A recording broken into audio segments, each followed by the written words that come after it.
Our competitive landscape is changing faster than ever, driving opportunities for growth as well as the threat of disruption. We see the forces of new technology, globalization, and demographic shifts continuing to create changes in how Australians learn, work, do business, shop, and manage their lives. We know that the sustaining form of competitive advantage for any business is a culture that listens to customers, is able to creatively solve their problems, and innovates to create new sources of value. Our innovation framework enables us to quickly and cost-effectively solve customer problems, minimise uncertainty, and ensure that the products we bring to market are desirable, feasible, and commercially viable. This structured framework enables us to incubate entirely new businesses like Fulfillio and accelerate new products to market in stage gates, ensuring we only deliver products that have material potential and that customers love. There are 4 stages in the Australia Post Innovation Framework which ensure initiatives have an evidence-led value proposition before we build the product and then scale it for growth. The framework provides Australia Post with a more effective approach to building products and businesses where there is a high degree of uncertainty. Each stage is a process to validate the riskiest assumptions and gather evidence to build confidence in our decision making. At any point, we can make the decision to persevere, pivot, or perish, meaning that we can fail small and fail fast if the product or business is not of value to our customers. The framework begins with ideation. At this point, we're looking to identify the most promising ideas and opportunities, both internal and external. It's the beginning of our innovation pipeline. There should be a raft of ideas in this stage, and it may take a few days.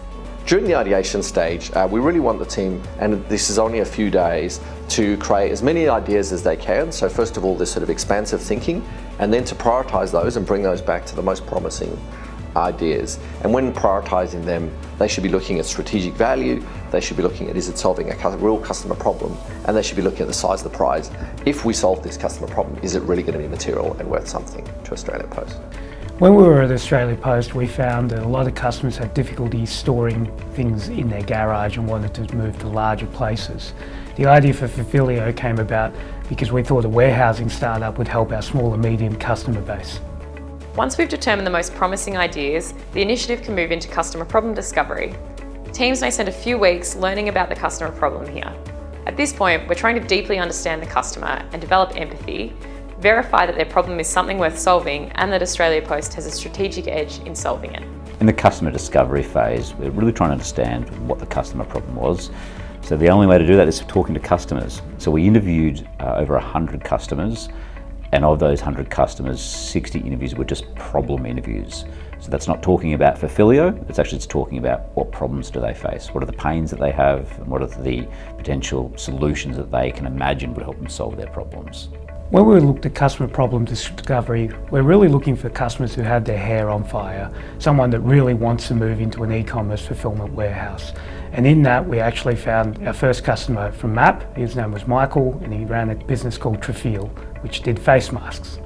And he had such a customer problem that he moved all of his stock into our warehouse within the first month of us talking to him. Some of the basic tips I have for teams for custom problem discovery is very much around just get started, even if you don't know who your customer is. It's find whoever you can, it's the closest to what you're thinking about doing, and just get started with some of those interviews and conversations, and they will start to lead to who you actually start to identify as your true customer. Once we're clear about the customer problem we're solving, we can move into solution development and begin testing and developing a minimum viable product, or MVP, with our customers.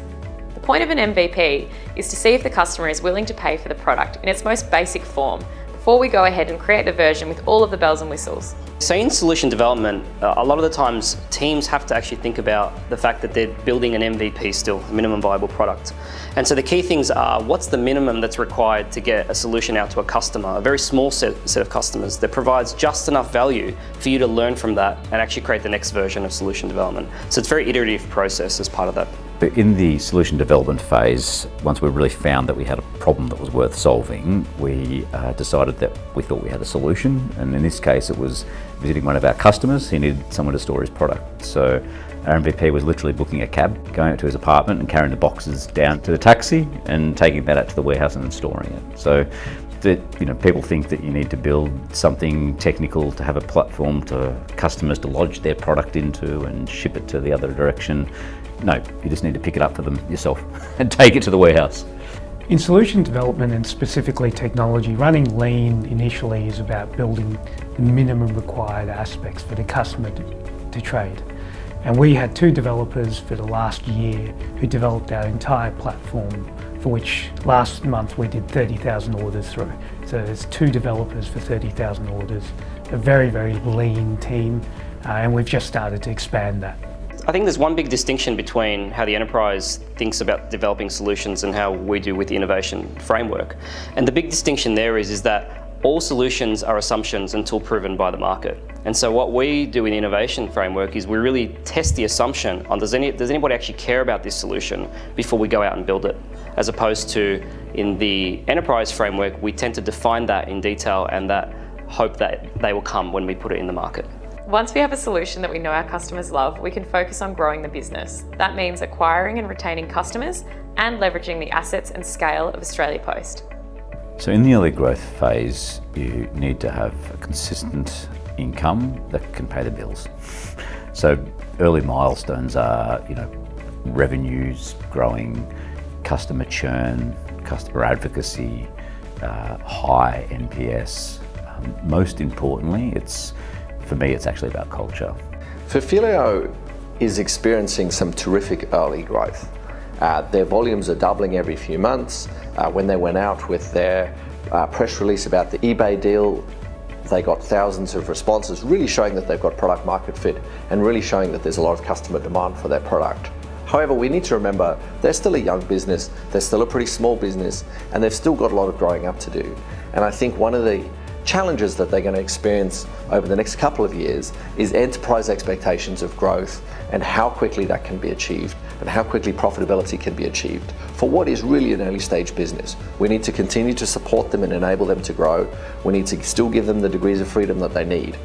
And I'm confident that this will be a very successful and very big business for Australia Post in the future.